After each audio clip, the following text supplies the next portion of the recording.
నిజంగా చాలా ఆశ్చర్యం అనిపిస్తుంది. ఎందుకంటే ఇక్కడ ఒక ఆర్గనైజేషన్ తరపున మనం ఇక్కడ కార్యక్రమం చేసుకుంటున్నామంటే దాని వెనకాతల తాలూకా మూలాలు కూడా మనకు అర్థం అవ్వాలి.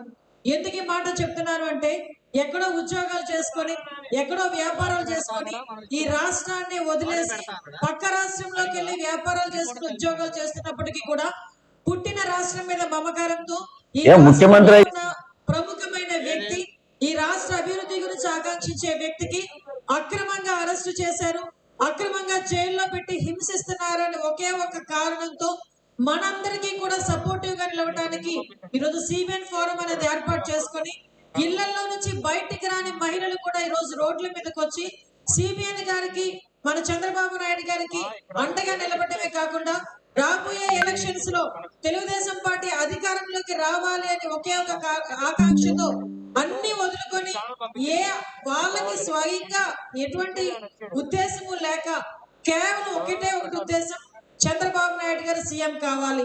ఈ ఆకాంక్షతోనే ఈ రోజు బయటకు వచ్చి అటు హైదరాబాద్ లో గానీ ఇటు ఆంధ్రప్రదేశ్ లో గానీ అనేకమైన మీటింగ్లు ఆర్గనైజ్ చేసి మనల్ని మోటివేట్ చేస్తున్న ఈ సిబిఎన్ ఫోరం అధ్యక్షులు సుమిత గారు అనుకుంటా, ఐ థింక్ సో, సుమిత గారికి, అదేవిధంగా అమర్ గారు, ప్రవీణ్ గారు, ప్రమీల గారు, ప్రసన్న గారికి అందరికీ కూడా పేరు పేరున మరొకసారి ధన్యవాదాలు నమస్కారాలు తెలియజేసుకుంటున్నాను. ఎందుకంటే ప్రత్యేకంగా మీ అందరికీ తెలియజెప్పాలి, దళితులు అనేసరికి ఇందాక మన సౌమ్య చెప్పినట్టుగా అత్యంత పేదరికంలో ఉన్న వాళ్ళు దళితులు. అటువంటి దళితులకి ఏదైనా ఒక గవర్నమెంట్ వచ్చింది అంటే దళితుల పక్షాన ఏ గవర్నమెంట్ నిలబడుతుంది, దళితులకి ఏ గవర్నమెంట్ అండగా నిలబడుతుంది అన్న ఒకే ఒక కారణంతో ఆ ఎలక్షన్ కూడా డిసైడ్ అయ్యే ఉంటుంది. అటువంటిది జగన్మోహన్ రెడ్డి ఆ ఒక్కటి కూడా కనుక్కొని కేవలం దళితుల్ని ఓట్ బ్యాంక్ కిందే మార్చుకొని దళితులకి ఏదో చేసేస్తానని చెప్పి ప్రగల్భాలు పలికి ఎప్పుడు కూడా దళితులు మా పక్షానే ఉన్నారని చూపించుకొని ఈ రోజు అత్యధికంగా మోసం చేసిన వర్గం ఏదైనా ఉందంటే జగన్మోహన్ రెడ్డి దళితులనే. ఆ విషయం ఈ రోజు మీరు నేను చెప్పక్కర్లే. రోడ్డు మీదకి వెళ్ళి దళితులు కాని వాళ్ళు కూడా అడిగితే మనలందరినీ కూడా సమన్యాయానికి దగ్గరగా చేయడానికి ఆ రోజు ఆయన కృషి చేస్తే ఈ రోజు ఈ పరిస్థితి ఎలా ఉందిరా అంటే రాజారెడ్డి రాజ్యాంగం నడుస్తుంది. ఇక్కడ చాలా విషయాలు చెప్పాలి, పెద్దలందరూ కూడా సౌమ్య గారు అన్ని విషయాలు చెప్పారు, పాత మనకి ఏ స్కీమ్లు ఉన్నాయి అన్ని విషయాలు చెప్పారు. కానీ ఇక్కడ నేను చెప్పదలుచుకున్నది మాత్రం ఒకటే, ఎందుకు ఈ రోజు దళితులకి సెపరేట్ గా ఒక మీటింగ్ పెట్టుకోవాల్సి వచ్చింది? అందరితో పాటు మనం మీటింగ్ లో కూర్చోవచ్చు కదా, ఎందుకు ప్రత్యేకంగా దళితులకు సంబంధించి మీటింగ్ పెట్టుకోవాల్సి వచ్చింది? దళితులు ఈ రోజు ఎన్ని ఇబ్బందులు పడుతున్నారో మనమందరం కూడా తెలుసుకున్నాం. మేము ఒక దళితులుగా రాజకీయాల్లో ఉండి దళితుల పక్షాన పోరాటం చేస్తున్నందుకు మేము ఎన్ని ఇబ్బందులు పడ్డామో మీకు కూడా తెలియాలి. ఈ రోజు రాబోయే కాలంలో ఇక్కడున్న ప్రతి దళితుడు కూడా రోడ్డు మీదకి ఇంకో 10 మంది దళితులు తీసుకెళ్లి సైకిల్ గుర్తుకు ఓటు వేయించి తీరాలి అని చెప్పి ఇక్కడ కంకణ కట్టుకుని వెళ్ళే పరిస్థితి మనకు కనిపించాలి. ఎందుకు ఈ మాట చెప్తున్నాను అంటే మీ అందరికీ తెలియాలి, డాక్టర్ సుధాకర్ ఎలక్షన్ అయింది, కరోనా సమయం.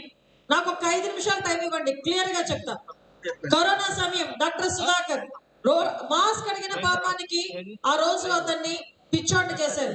ఆ సంఘటన జరిగిన వెంటనే వైజాగ్ లో నాకు తెలియలే, ఈ విషయం మీకు క్లియర్ గా చెప్పాలి, చంద్రబాబు నాయుడు గారు నాకు ఫోన్ చేశారు, అమ్మ అక్కడ సుధాకర్ అనే వ్యక్తిని వాళ్ళు నీచంగా పిచ్చోడ్ని చేసి కొడుతున్నారు, ఆ విషయం ఏంటో కనుక్కో అంటే నేను ఆదరాబాదులుగా ఇంటికి వెళ్తే భయపడ్డారు ఆ ఇంట్లో వాళ్ళు. నేను చంద్రబాబు నాయుడు గారు మాట్లాడతారండి అని ఆ తల్లి గారికి నేను ఫోన్ ఇస్తే చంద్రబాబు నాయుడు గారు చెప్పిన ధైర్యం వలనే ఆ రోజు ఆ తల్లి కూడా రోడ్డు మీదకి వచ్చి అంత గట్టిగా పోరాటం చేసింది. ఆయన ఆ రోజు పిచ్చాసుపత్రి నుంచి బయటకు వచ్చాడంటే చంద్రబాబు నాయుడు గారి చలవ. ఆ రోజు ఇప్పటికీ కూడా అతన్ని హింసించి అతని ఆరోగ్యం క్షీణించి చనిపోయేటట్టు చేశారు తప్పించి అతనికి న్యాయం అనేది జరగలే. ఇలాంటి సంఘటనలు ఆ సంఘటనలో నేనే ప్రత్యక్ష సాక్షిని. ఇలాంటి సంఘటనలు అనేక సంఘటనలు జరిగినాయి. రాజమండ్రిలో ఒక అమ్మాయి, చిన్న పిల్ల, ఆ అమ్మాయి మీద అత్యాచారం జరిగింది అని చెప్పి అక్కడున్న వాళ్ళందరూ చెప్తే పరిగెట్టుకొని వెళ్ళారు. ఎంత దారుణమైన పరిస్థితుల్లో దళిత మహిళలు ఉన్నారంటే ఆ అమ్మాయి వయసు 14 సంవత్సరాల వయసు. 3 రోజులుగా అత్యాచారం జరిగి దిశ పోలీస్ స్టేషన్ ఏ రోజైతే ఓపెన్ చేశారో అదే రోజు దిశ పోలీస్ స్టేషన్ ఎదురుగా ఆటోలో అమ్మాయిని వదిలేసి వెళ్ళిపోయారు. అంటే ఒక్కొక్కడికి ఎంత కండకారం ఆలోచించండి. అంటే మమ్మల్ని ఎవడేం చేస్తాడన్న ధైర్యం, మా వెనకాతల జగన్మోహన్ రెడ్డి ఉన్నాడు అన్న ధైర్యం వాళ్ళకి. ఈ రోజు దళితుల మీద ఇన్ని అఘాయిత్యాలు జరుగుతున్నాయి. ఎంత కాకపోతే సుబ్రహ్మణ్యం అనే డ్రైవర్ ని అనంతబాబు నాకు ఎమ్మెల్సీ ఆఖరికి చంపేసి డోర్ డెలివరీ తీసుకెళ్ళిస్తాడంటే ఇంకొక కులంలో ఇమ్మనంటే నా కొడుకులు ఒక్కొక్కటి నేను అంటే అంత చురుకనే పేరు ఈ రోజు ఇదే పరిస్థితి వాళ్ళ కుటుంబాల్లో జరిగితే ఎవరైనా ఊరుకుంటాడా? దళితుల విషయాల్లో జరుగుతుంది కాబట్టి నోరు మూసుకూరుకున్నారు. ఆ రోజు మరి ఎందుకు జగన్మోహన్ రెడ్డి ఈ రోజు వరకు ఆ ఎమ్మెల్సీ అనంతబాబుని బర్తరఫ్ చేయలేపాడు? జైల్లోంచి బయటకు వస్తే ఆ వ్యక్తిని అధికార లాంఛనాలతోని పెద్ద ఊరేగింపుగా తీసుకెళ్లాడట. వీడేమైనా స్వతంత్రోద్యమం నుంచి పోరాటం చేసుకుని వచ్చాడా? ఒక దళితుడిని డ్రైవర్ని అతి కిరాకంగా చంపేస్తే బయటికి ఊరేగింపుగా తీసుకొస్తే పోలీసులు వాళ్ళకి కాపలాలు కాసే పరిస్థితి. అంతవరకు ఎందుకు? పులివెందుల్లో నాగమ్మ అని ఒక దళిత మహిళని చంపేస్తే ఆ రోజు ఎంఎస్ రాజు గారు మేమిద్దరం కూడా పులివెందులు వెళ్ళాం. చాలా మంది భయపెట్టారు, పులివెందులు ఎలా వెళ్తున్నారయ్యా? వెళ్తాం, తెలుగుదేశం పార్టీ జెండా అక్కడ ఉంది, తెలుగుదేశం పార్టీ అక్కడ చచ్చిపోలే, తెలుగుదేశం పార్టీ జెండా ఉన్న ప్రతి చోట కూడా తెలుగుదేశం పార్టీ కార్యకర్త అన్నవాడికి న్యాయం జరిగిద్ది, రక్షణగా ఉంటది అనుకున్నాం. ఆ రోజు నేను తమ్ముడు ఇద్దరం కూడా వెళ్ళాం. వెళ్ళొస్తే చరిత్రలో ఎవ్వడు కూడా పెట్టించుకోడేమో, మేమిద్దరం పెట్టించుకున్నాం. ఏంటో తెలుసా?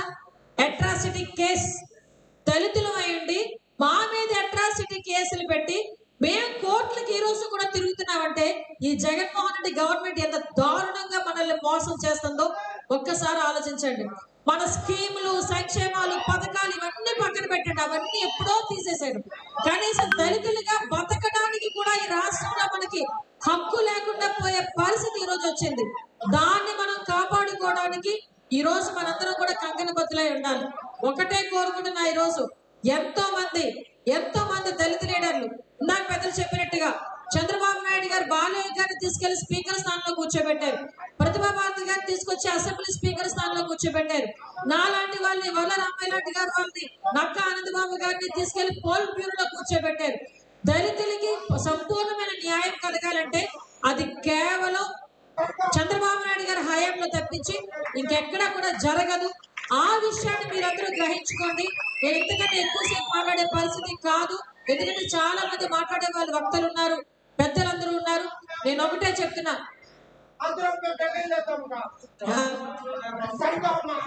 జగన్ బ్రాండ్స్ ఎలాగే పనిచేస్తాయి, మనం ఏం చేయలేం. కూర్చోబెట్టండి కాసేపు, బయటికి అదే విషయం ఏంటంటే ఇది కూడా చెప్పాలి, ఎందుకంటే ఈరోజు చూశారు కదా ఏంటి ఆయన బాధ.